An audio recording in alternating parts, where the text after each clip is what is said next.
E aí galera, beleza? Bem-vindo ao Historizado Company, a história de tudo, para mais uma aula Enem para vocês aí. Hoje nós vamos tratar aqui de renascimento aí. Renascimento cultural. Isso aí, renascimento cultural, que se desenvolve ali, né, pelo século XIV, XV e XVI aí. Beleza? O renascimento cultural é o renascimento da cultura. Pronto. Entendeu? Renascimento da cultura. Mas de qual cultura? Da cultura greco-romana. Então o renascimento cultural seria o renascimento da cultura greco-romana. Olha lá, da cultura de Grécia e Roma, mais cristianizada aí, ó. Então, nesse momento, o seu Enem pergunta, o que foi o renascimento cultural? Foi o renascimento da cultura greco-romana cristianizada, tá ok? Por quê? Porque nós já estudamos aí, né, você já estudou, justamente a chamada Idade Antiga, a Idade Média, e aí entramos na Idade Moderna, posteriormente a Contemporânea. O que vai acontecer? Né? Esses homens aqui do século XIV, XV e XVI, da virada da Idade Média para a Idade Moderna, eles vão considerar a Idade Média a Idade das Trevas, a Idade sem cultura, uma Idade violenta. E eles vão considerar que aqui, na Idade Antiga, na Grécia, em Roma, aqui sim existiu o desenvolvimento da ciência, desenvolvimento da arte, desenvolvimento da filosofia. E aí o que esses caras vão fazer, galera? Eles vão vir aqui buscar a arte, a ciência e a filosofia greco-romana e eles vão renascer, olha lá. Por isso o nome do movimento vai ser Renascimento Comercial. Esses homens da Idade Moderna, né, a Shakespeare, Leonardo da Vinci, Michelangelo, Maquiavel, Erasmo de Rotterdam, Pico della Mirandola, esses caras, eles vão se achar modernos. O que não é moderno é o quê? Antigo. E a Idade Média é de média, de meio mesmo, está no meio da antiga e da moderna. Então, só para uma pergunta, o que foi o renascimento cultural? Foi o renascimento da cultura greco-romana cristianizadas. Para eles, para esses homens, Grécia e Roma vinham desenvolvendo ciência, arte e filosofia. Quando veio a Idade Média, tudo acabou. Tudo acabou. E para eles estavam renascendo, então, a ciência, a arte e a filosofia de novo. Olha lá. Por isso eles vão se considerar moderno, eles antigo e a Idade Média. Mas hoje, nós, na Idade Contemporânea, nós sabemos que o homem da Idade Média e a cultura medieval, ela existiu, ela aconteceu. Né? Nós vimos, a Idade Média desenvolve as construções, lógico, né, das grandes catedrais, tá entendendo? No estilo gótico, a invenção do óculos, da calça, desse casamento que você conhece. Muitas coisas serão inventadas. A burguesia nasce na Baixa Idade Média. Então hoje, na Idade Contemporânea, nós sabemos que a Idade Média não foi a Idade das Trevas. Ela foi a Idade das Trevas para esses homens da Idade Moderna que consideravam estar renascendo a cultura e a ciência e eles dariam continuidade a isso. Compreenderam? Tranquilo? Porque aí nós podemos ver aqui os motivos para o renascimento acontecer. Isso aí. Os motivos para o renascimento acontecer seriam o seguinte. Primeiro desses motivos aí, claro, né? O renascimento comercial.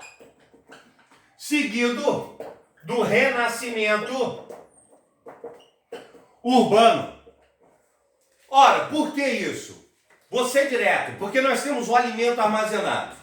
Galera, o homem passa o dia para comer. O homem, ele toma um café da manhã, o homem, ele almoça, ele às vezes faz um lanche à tarde, o homem janta, e tem um lanchinho da madrugada, que às vezes acontece também o lanchinho da madrugada. Comigo acontece sempre esse lanchinho da madrugada, né? E aí o que acaba acontecendo é o seguinte, o homem passa o dia para comer. Então, a gente tem a comida armazenada. Com o renascimento comercial e urbano, a comida está armazenada, né, na taberna, né, hoje seria no supermercado, na lanchonete, na cantina da escola. Então você não precisa ir caçar seu alimento. Porque senão o que ia acontecer na verdade? Se você não tivesse o seu alimento agora, na hora do almoço você tinha que ir caçar um javali, você tinha que ir caçar alguma coisa para poder comer. Aí não sobrava tempo para você desenvolver cultura, ciência, arte. Compreenderam? Então o motivo para o renascimento comercial acontecer na Europa foi o renascimento comercial e urbano. Mas professor, e o dinheiro? O dinheiro é o segundo motivo. Como renasce o comércio e vai renascer o uso da moeda, você compra um alimento. Exemplo, você tem um ferreiro, ele está fazendo uma mistura de aços para fazer a melhor espada. Entendeu? Deu a hora do almoço, ele pega o dinheiro que ele vendeu a espada, vai lá na taberna e compra comida. Aí ele come e volta e continua. Se esse cara não tivesse o alimento armazenado naquela taberna lá, ele tinha que sair para caçar. E que dia que ele ia terminar aquela espada? Compreenderam? Entenderam? Então os motivos para a renascença começar é o renascimento comercial e urbano. Logo, os motivos para o renascimento começar na Itália, ou seja, para o renascimento começar na Itália, tá? O país Itália não existia ainda, mas os motivos para começar na Itália, era a Península Itálica, com várias cidades, Gênova, Veneza, Pisa. O primeiro motivo é lógico, Roma. Lá era Roma, ora. Compreenderam? Lá você tinha, então, o antigo Império Romano. Então o cara passava para lá, passava para cá, você tem as obras romanas, você tinha os templos romanos, você tem as ruínas do Coliseu, as ruínas do Fórum Romano. Então o renascimento greco-romano começa na Península Itálica devido a isso. Segundo, o surgimento da burguesia. A burguesia vai surgir primeiro na Itália. Por quê? Justamente como nós vimos nas demais aulas da Baixa Idade Média e nas navegações. O italiano, o navegante italiano é o primeiro a levar os cruzados no Oriente. O cara vai e vem, tá entendendo? Ele vai e vem levando os cruzados, comprava produtos dos árabes e vendia na Europa.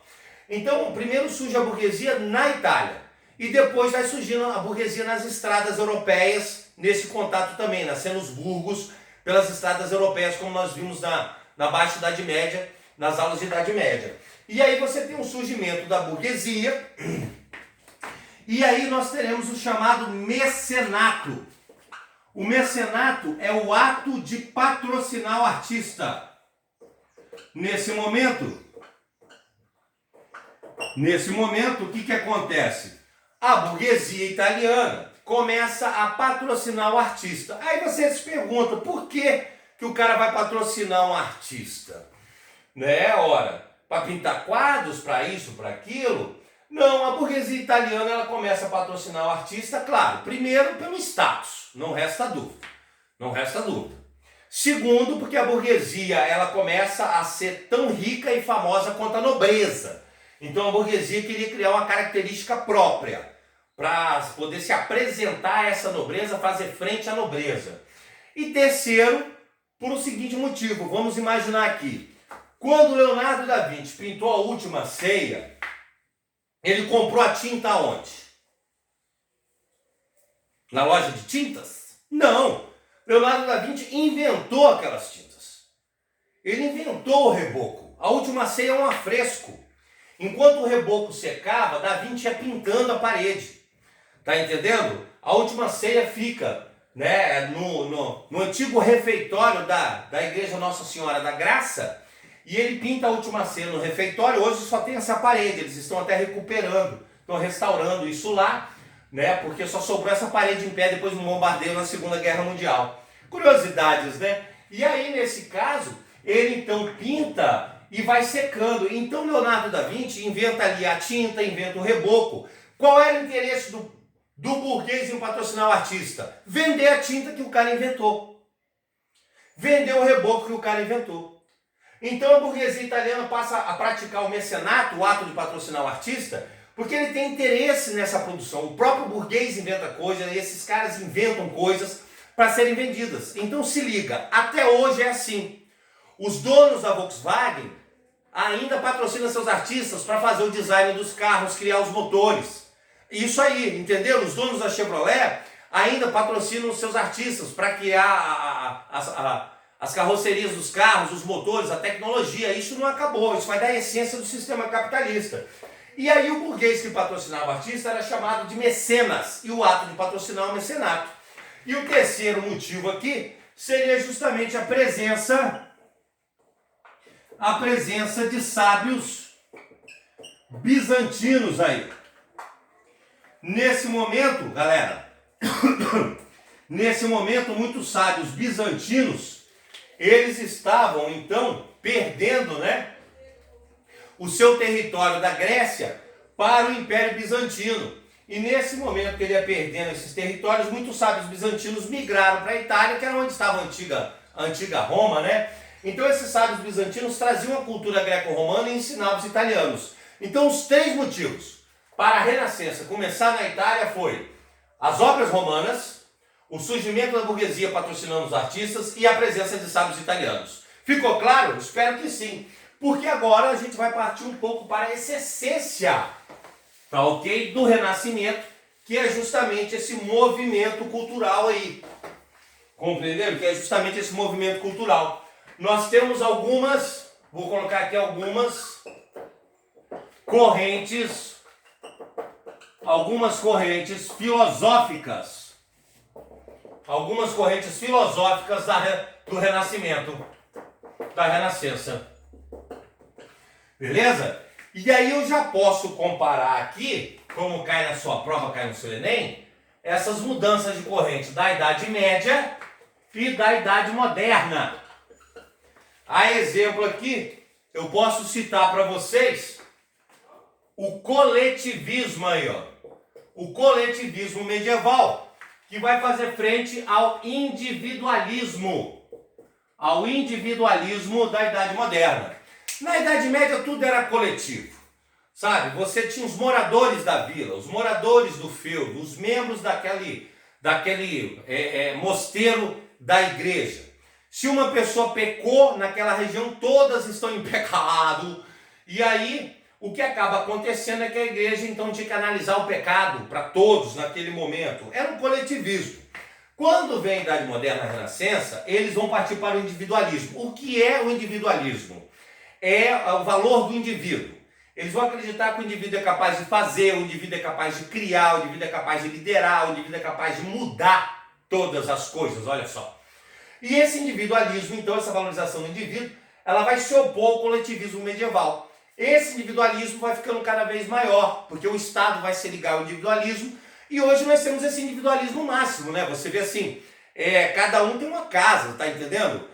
Todo mundo tem o seu apartamento, o seu carro, o seu telefone celular. Aí um casal casa, quando ele se separa, o pai e a mãe, cada um tem um apartamento, cada um tem um carro, cada um tem um celular. Aí o filho tem um quarto em cada casa, um videogame em cada casa, um skate em cada casa. Então esse individualismo, ele vai encontrar espaço na democracia que está nascendo e também vai encontrar espaço no sistema capitalista para o consumismo. Tá entendendo? Hoje é cada um em um canto de uma casa, cada um num apartamento com seu carro. Esse individualismo começa aqui na Idade Moderna e vai ser esse máximo na Idade Contemporânea. E na Idade Média era tudo coletivo. Outro exemplo que eu posso citar é esse individualismo, que hoje a gente fala. A crise econômica, destruição de florestas, culpa de quem? Bolsonaro. Se eu falo assim, qual foi a causa da Segunda Guerra? Logo vem quem na sua cabeça? Adolf Hitler. Compreenderam? Olha o nosso individualismo. Quem descobriu a América? Cristóvão Colombo, lá um homem. Não foi a Espanha. Na Idade Média tudo era coletivo. Tanto que quando nós estudamos a Idade Média, nós estudamos assim, o feudo, a igreja, a cavalaria. Compreenderam a diferença? A segunda corrente é o seguinte, na Idade Média nós temos a abstinência. A abstinência. Na Idade Moderna, o hedonismo. O hedonismo aí, ó. Nós temos a abstinência e o hedonismo. Na Idade Média, o homem medieval ele não tem muito recurso mesmo, são poucos recursos, então é mais fácil dele se abster. Nós teremos a abstinência medieval. O cara ele toma um chá sem açúcar, ele come uma salada sem tempero, ele dorme só numa cama de madeira, sem colchão, compreenderam? Quando vem a Idade Moderna, nós temos o hedonismo. O que é o hedonismo, galera? A valorização do prazer. O hedonismo é a valorização do prazer. Tá entendendo? E aí, nesse momento, esse prazer é tomar o chá com açúcar. É dormir numa cama com um colchão de penas de ganso. O prazer medieval, né, era pouco, quase não existia. O prazer da Idade Moderna, da Renascença, é um prazer conforto. Então se liga para o seu Enem. É um prazer conforto nesse momento aí. Vocês estão entendendo? Essa é a ideia, tá? Sabe? Hoje é que nós temos esse hedonismo máximo. Na idade contemporânea é o sexo, drogas e rock and roll. É o hedonismo máximo, tá entendendo? É a nossa ideia aí, sacou? Então nesse caso, o hedonismo aqui, hoje a gente toma assim, um suquinho de pó, tá entendendo? Um suquinho de pó misturado com água, só para dar sabor à água. Hoje a gente chega nesse hedonismo máximo. E por fim, o espiritualismo, beleza? Que vai ser comparado aqui ao racionalismo, olha lá. O famoso racionalismo grego, tá entendendo? Nesse momento aí, o que acaba acontecendo é o seguinte: você tem na Idade Média tudo sendo explicado pelo espiritualismo. Tá entendendo? Essa é a ideia, é isso que acaba acontecendo. E aí você tem o racionalismo, tá ok? Moderno, que vai valorizar a razão, valorizar o racional. E vai se opor ao espiritualismo, medieval. Porque na Idade Média, tudo era ação divina. Se chovia era ação divina, se morrer era ação divina, tudo era explicado por esse mundo espiritual. Quando vem a Renascença e a Idade Moderna, vem o racionalismo, a valorização dessa razão, desse racional, o racionalismo grego. Só que eu quero ressaltar uma situação. O racionalismo da Renascença, o racionalismo renascentista, não tinha uma preocupação com a prova científica. Essa preocupação da prova científica só ia acontecer lá no Iluminismo. Então lá no Iluminismo a gente volta a falar dessa diferença. E aí eu quero que vocês entendam que esse conjunto de filosofias que vão surgindo dará origem à filosofia renascentista. A filosofia renascentista, que nesse caso será o chamado, galera, humanismo. O chamado humanismo, que seria a valorização do homem. Olha lá. Tanto que você percebe isso nas pinturas dos renascentistas. Você pega a Última Ceia de Da Vinci, você tem ele naquela cena, né? Jesus na cena, quando ele diz: um de vocês vão me trair. Então você tem as expressões, um susto, né? Judas, ele se espreme, derruba o potinho de sal, né? E você tem os detalhes, a renda da mesa, os alimentos, né? A janela que mostra os campos verdes lá fora, quer dizer, a valorização do homem, da natureza. Na Idade Média, quando você tem uma pintura ali pela Idade Média, na Alta Idade Média, o gótico é um pouco diferente, o gótico medieval, tá, turma? Mas durante a Alta Idade Média, quando você tem a Última Ceia, é Jesus, os apóstolos na parede amarela atrás. Eles valorizam muito mais o espiritualismo, tá entendendo? Então, quando vem o humanismo, é a valorização do homem e da natureza, essa é a filosofia renascentista, tá ok? Que vai se opor à filosofia medieval, porque eu quero que vocês já se liguem que tudo que o homem renascentista faz é criticar a Idade Média e valorizar a Idade Antiga. Essa é a resposta que você dá no seu Enem. Valoriza a Idade Antiga, critica a Idade Média. É o que faz o homem renascentista. E isso vai gerar uma mudança de pensamento na Europa. Uma mudança de pensamento na Europa ocidental do teocentrismo, ou seja, Deus como centro do universo, para o antropocentrismo, ou seja, o homem como centro do universo. Mas eu quero que vocês entendam para o seu Enem que, na verdade, essa mudança de pensamento do teocentrismo para o antropocentrismo não é que Deus deixou de ser o centro do universo. Até hoje o homem ocidental, ele tem Deus em sua vida, ele tem Deus. Se o médico vai fazer uma cirurgia extremamente complexa, as pessoas creem que Deus está agindo através das mãos dele. Então o homem ocidental não abandonou Deus. O que eu quero que vocês entendam é o seguinte, é que o homem, após a Renascença, ele se torna muito mais antropocêntrico, ou seja, ele passa a valorizar mais ele a vida terrena do que essa vida espiritual. Por que isso, galera? Porque na Idade Média, o cara escrevia sobre o mundo espiritual, o cara escrevia sobre anjo, demônio, dragões, fadas, como era o céu, como era o inferno. Quando vem a Renascença, o cara passa a escrever sobre a corrente sanguínea, sobre a gestação, sobre os animaizinhos e as plantinhas, estão entendendo? Então essa mudança do teocentrismo para o antropocentrismo é que o homem passa a investigar mais, a estudar mais, valorizar mais o mundo terreno e menos o mundo espiritual. Não que ele abandonou Deus. Beleza? Se gostou, dê seu like aí, se inscreve no canal, indique para os colegas do seu Enem e outras provas, beleza? Marca o sininho para receber as notificações, porque a gente está fechando a primeira parte aí, tá ok? De Renascimento. E aí você dá continuidade nessa playlist para assistir a segunda parte, porque você já ficou historizado. Um abraço!